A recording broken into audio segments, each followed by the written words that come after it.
Anything you need, Commander? Just trying to get a sense of where the crew's at. Thoughts? Well, they know about the stonewalling you've had from the Council. They deserve to know what we're up against. They're on your side. They're pissed about the resistance we're getting, especially from our side. I'll have a better handle on all of it when my head stops hurting. Another L2 flare-up. Anything I can do? No, Commander, it'll settle down.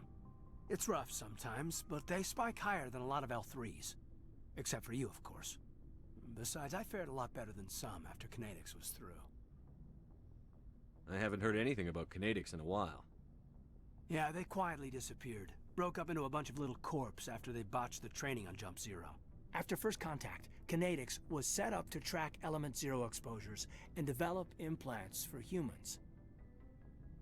Once we had an embassy on the Citadel, Kinetics could bring in experts instead of taking it slow. Is there some reason we couldn't learn it on our own? They didn't know where to start. Hell, it took a couple of years to even link biotics and EZO. Forget trying to get the kids to move stuff. They had trouble just helping them not break their own limbs. And their choice of teachers didn't help much. The only experts would have to be aliens. Dead on. Turians, actually. That's why Kinetics kept it a secret. They were afraid of what people back home would think, asking the Turians for help when we just fought a war with them. The Asari would have been more acceptable than the Turians. Yes, but the company didn't go through the Citadel. It would have made Earth look weak, so they discreetly hired some Turian mercenaries.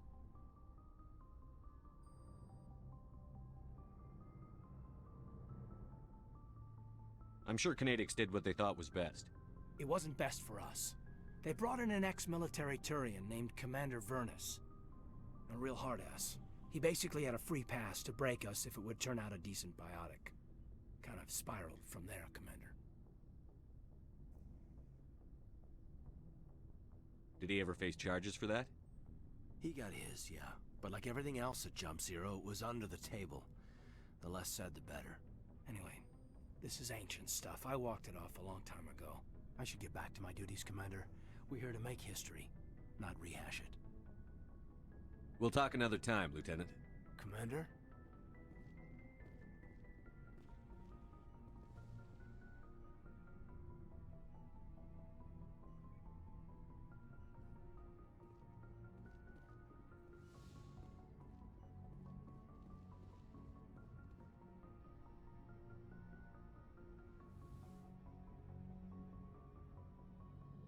I get the feeling you want to ask me something, Commander. Maybe we could pick up where we left off. You were telling me about your interest in the Protheans. Actually, I think I was talking about my interest in you, and making a fool of myself in the process. As I said, I am not used to dealing with people, especially humans. I did not really know much about your species when we first met, Shepard. I found it hard to take humanity seriously. Your kind always seemed so rushed and high-strung. We don't have the luxury of time. An Asari can live for 1,000 years. We're lucky if we hit 150. That is true. At first I thought that was a weakness of your species. After spending time with you and your crew, however, I think it may actually be an advantage. You humans are creatures of action. You pursue your goals with an almost indomitable determination. It is an admirable trait, but also an intimidating one. You're scared of us? Unfortunately, the rest of the galaxy sees humanity as something of a bully. You run over anyone in your path to get what you want. It is up to people like you to change their minds, Shepard. I'm doing the best I can, Liara. There is a reason the Council chose you to become a Spectre. They saw something special in you. The best of what humanity has to offer. I looked into your history. I know what you did during the Blitz. It was a remarkable display of courage and heroism. You didn't need to go behind my back. I would have told you whatever you wanted to know. I apologize, Commander. After our last conversation, I was afraid I would say something stupid again. I wanted to know more about you, to understand what made you into the man you are. There is something compelling about you, Shepard. Are you sure you're interested in me? Or is it my visions of the Protheans? I admit, your connection to the Protheans had something to do with my initial interest, but it has grown beyond that. You intrigue me, Shepard. but I was not sure if it was appropriate to act on my feelings. I thought there might already be a relationship between you and Chief Williams. Williams and I are just friends, nothing more.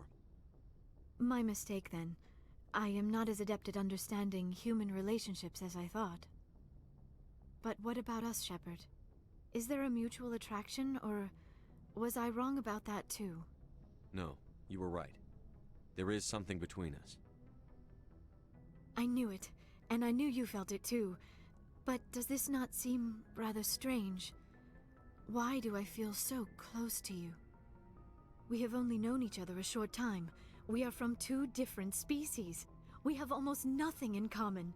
This makes no sense. These things never make sense. They just happen, and we get swept up in the storm. You make it sound so chaotic, so dangerous. I'll keep you safe. I am not looking for a protector. This is all a bit overwhelming. I am not used to this. You. I need some time. Take all the time you need, Liara. I'll be here. Thank you, Shepard. Let's just talk about something else for now. I should go. Goodbye, Shepard.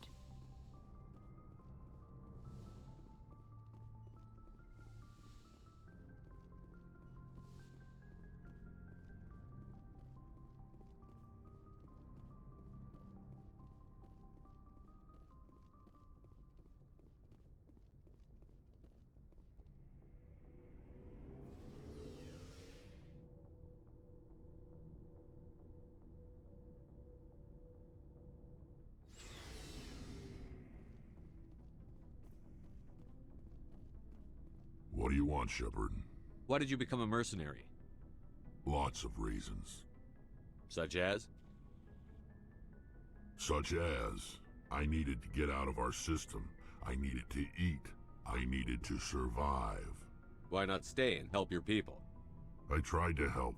That's why I had to leave. What happened? I was betrayed. I was head of a small tribe. We were trying to restore order after the war, but the other tribes were against us. They followed Jared, one of the few warlords who survived the war with the Turians.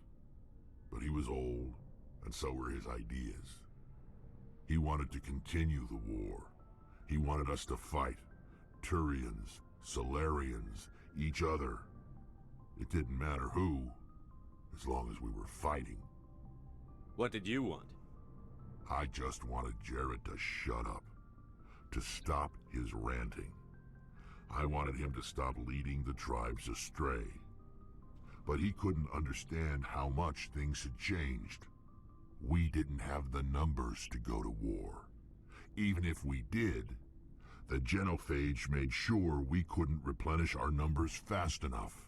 I told them all to forget about war.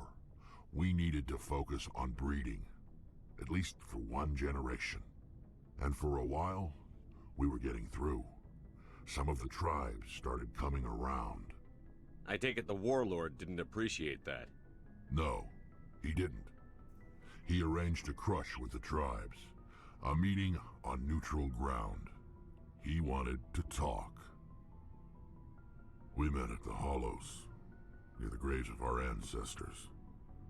The skulls of our dead laid bare to remind us where we come from, and where we all go. It's as sacred as any Krogan place can be. Violence is forbidden. It sounds like a trap to me. You must have suspected as much. I did, but when your father invites you to a crush, well, there are some laws that even we hold sacred. Jared was your father? He was, until that day. We talked, but we didn't get anywhere. When it was clear that I wouldn't join him, he gave the signal. His men leapt from the graves of our ancestors like Krogan undead. The few that were loyal to me died quickly. I escaped with my life, but not before I sank my dagger deep into my father's chest. That is why I left. and that's why I'll never go back. You must have family other than your father. Don't you miss them? You trying to make me cry, Shepard? I've got some unfinished business with my family, but that's all. What kind of business? Before I left, I made an oath to my father's father. I swore to recover my family's battle armor. It was taken from him after the uprising. What's so important about this armor? It's a relic. Useless, really. But it was worn by 5 generations of my family before the war. It's rightfully mine. Originally, it was taken by the Turian military. We weren't allowed armor or weapons after the war. Now, it's in the hands of Ton Actus, a Turian scum who collects relics from the war. He's made millions selling Krogan artifacts that were stolen from my people. He's got several bases where he stores his goods, all fortified and guarded. I just don't know which base has my family's armor. Just tell me where to start looking. I'll upload the data to your nav system. But Commander, I want to be there when you find him. So long, Wrex. Shepard. Oh, before I go, you said you're serving with Commander Shepard now? We saw him on the news here. He's cute. Later, sis. Tell me you didn't hear that. Afraid I did. Oh, shoot me now. One of my sisters. That's Sarah, the youngest. Surprised to see you here, sir. Thought you'd be chatting up, what's her name? Chisoni? Liara, why would you think that? Scuttlebutt says you got a bit of a thing for her. I could understand why. The crew's off limits with the regs against fraternization. And at least she looks like a woman. You think I'm interested in Liara because she's the only one I'm allowed to date? So you are interested in her. Of course, it could be politics. Alien diplomat's daughter, us under orders to make nice with the bug-eyed monsters. What's up? You didn't come by to eavesdrop on family mail. Your family seems to be important to you. Yeah, we've always been close. Me and my sisters, with Dad on duty so much, I had to help Mom raise them. Did your father serve with the fleet? Yeah, took any crap posting he could get that offered space time. You know what? He worked his ass off trying to get recognized, but he never made it above serviceman 3rd class. He was real proud when I made chief. First thing he did was salute. What about your mother? You haven't mentioned her. You must know what military wives are like. Strong because they have to be, able to raise kids while Dad's away on a 6-month cruise. She has a degree in planetary geology. She and Dad both wanted to see new worlds. She gave up her career to raise us, though. You have more than one sister? Sounds like a big family. Yeah, I'm the oldest, then Abby, then Lynn. Sarah's the youngest. She's still in high school. With 4 girls, Dad used to say he felt more outnumbered at home than on maneuvers. I was an only child, but I get the idea. At least one of my parents was always on duty. Yeah, military families, eh? With schedules like that, it's a wonder we ever have kids anymore. Things were tense between Sarah and me for a while. Then we bonded. Sounds like a story. Feel like sharing? Sarah got herself a boyfriend who wanted to go faster than she did, Mike. I didn't think he was a bad kid, just pushy. Lynn would send me these worried vid mails, and I'd tell her to relax. Where were you when this was going on? I was on active duty. Sarah's graduating high school this year. This was only a couple of years back. They were on Amaterasu. At the time, I was assigned to Chernobog. Same cluster, but a dozen LY away. Close enough to talk regularly, too far to make it back in an emergency. I couldn't afford a fast packet flight. Sounds like that situation didn't last. Mike thought they'd go for a romantic walk in the woods, 'cause he figured it was past time they did the deed. She levered Mike face first into a tree and left. Didn't have a scratch on her. Good thing Mom and Dad had us all learn some kind of self-defense. I took emergency leave and walked Sarah to school for a few days. Did anything happen while you were home? My last day out, Mike was waiting for us. Sarah had told her friends, so everyone at school knew what he did. He wasn't happy. I wanted to snap him in half, but Sarah gave me this look, this let me handle it, I need to do this alone look. She kept her cool, God bless her, as he screamed in her face. She just let him vent. Then he tried to punch her. I swear, she just flowed around him. Next thing I knew, he's face down on the sidewalk, and there's blood everywhere. He missed? When he swung, she wasn't there anymore, and he fell. She helped him stop the bleeding and had me call an ambulance. She told the paramedics he fell. Before they took him to the hospital, Mike touched Sarah's arm. I thought he was gonna end up on the ground again. But he hung his head, whispered, "I'm sorry," and started crying. And she hugged him. The Williams women are a decisive bunch, Commander. We do things when we're ready. Not before, not after. Where was your father during this? Wasn't your family stationed near him? Dad always wanted to serve in space, but he wanted us to have real ground under our feet. He'd say, space is beautiful, but you can't raise a family there. I cannot rest from travel. I will drink life to the lees. All times I've enjoyed greatly, have suffered greatly, both with those that loved me and alone. For always roaming with a hungry heart, much have I seen and known, cities of men and manners, climates, councils, governments. I never thought I'd hear you reciting poetry. Just because I can drill you between the eyes at 100 meters doesn't mean I can't like sensitive stuff. Just don't spread it around. Ulysses was my dad's favorite poem. Every time he shipped out, he recorded me reading it. He had a dozen versions when he retired. Does he still like it? I sure hope so. I read it to his grave every time I go home. Dad passed on a few years back. He's probably still watching, though. So behave. I thought you said he was dead. You know, from heaven, wherever that is. That's not a problem with you, is it? That I believe in God? You know that old saw, there's never an atheist in a foxhole? I've been in a lot of foxholes. Yeah, I guess you have.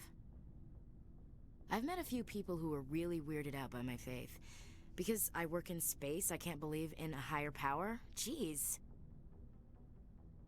Hello, have you people looked out the window? How can you look at this galaxy and not believe in something? I should get back to my duties. Didn't mean to take up so much of your time. We'll talk later, Williams. Looking forward to it, Skipper. Commander, good to see you. You've been with CSEC a while. Have you seen much action? Well, not as much as you, but yeah, I've seen some interesting things. I'll bet you have. Anything in particular that stands out? I remember this Solarian geneticist I was sent to investigate. That case was a bit disturbing. What happened? Why were you investigating them? I was tasked with tracking black market trade on the Citadel. Most of it harmless, nothing I needed to pursue. But during the course of my investigation, I noticed an increase in the trade of body parts, organs mostly. We usually get a few of those, but not the numbers I was seeing. We weren't sure if there was a new black market lab or if some freak was harvesting organs from citizens. You've seen this before on the Citadel? Every so often, some lab sells unwanted parts through the black market, but they're not as bad as the psychos. I remember this one L-Corps diplomat we caught in my first year on the job. He was hacking people up and selling their organs, had the station in a bit of a panic. But this case wasn't that clear-cut. Turns out there was more going on than we first realized. So how did you figure out what was happening?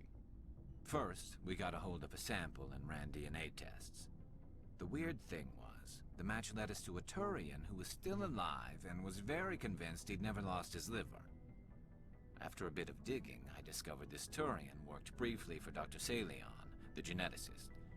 So I went to his lab hoping to find evidence of cloned organ development, but there was nothing. No Solarian hearts, no Turian livers, not one Krogan testicle. You're kidding, right? Why would anyone want Krogan testicles? Some Krogan believe that testicle transplants can increase their virility, counteract the effects of the genophage. It doesn't work, but that doesn't stop them from buying. They'll pay up to 10,000 credits each. That's 40,000 for a full set. Somebody's making a killing out there. What did you do about the geneticist? I brought in some of his employees for interrogation, to see if I could get them to talk. While I was interviewing one of them, I came across something suspicious. You mean threatened? Was that really necessary? Maybe, maybe not. Either way, it paid off. One of my detainees started bleeding profusely during the interview. We offered to patch him up, and he got frantic, freaked out. I ordered a full exam to find out what was going on. Our medics found incisions all over his body, some of them fresh. That was our big break. These people weren't just Dr. Salion's employees. They were test tubes. Walking, living test tubes. He was growing parts inside these people? Exactly. He cloned their organs right inside their own bodies. Then he harvested them and sold them off. Most of the victims were poor. He'd pay them each a small percentage of the sales, but only if the organs were good. Sometimes an organ wouldn't grow properly, so he'd just leave it in them. Most of them were a mess, but only on the inside, hidden so nobody could see it. I hope he got what he deserved. That's the worst part. We never caught him. Why not? What the hell happened? He ran, blew his lab, grabbed some of his employees, and headed for the nearest space dock. By the time I found out, his ship was already leaving.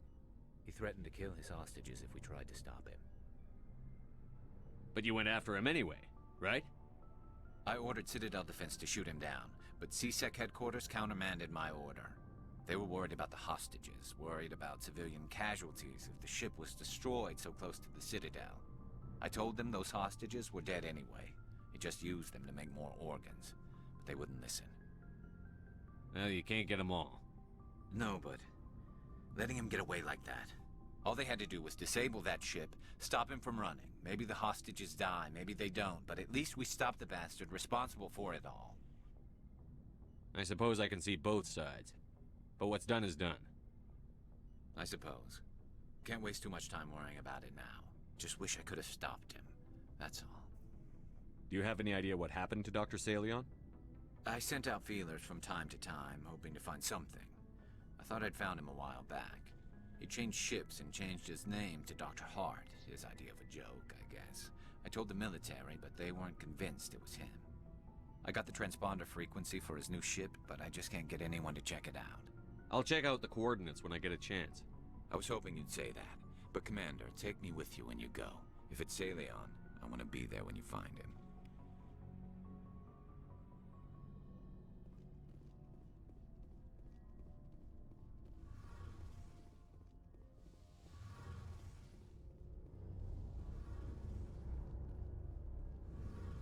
Shepard, I'm glad you're here.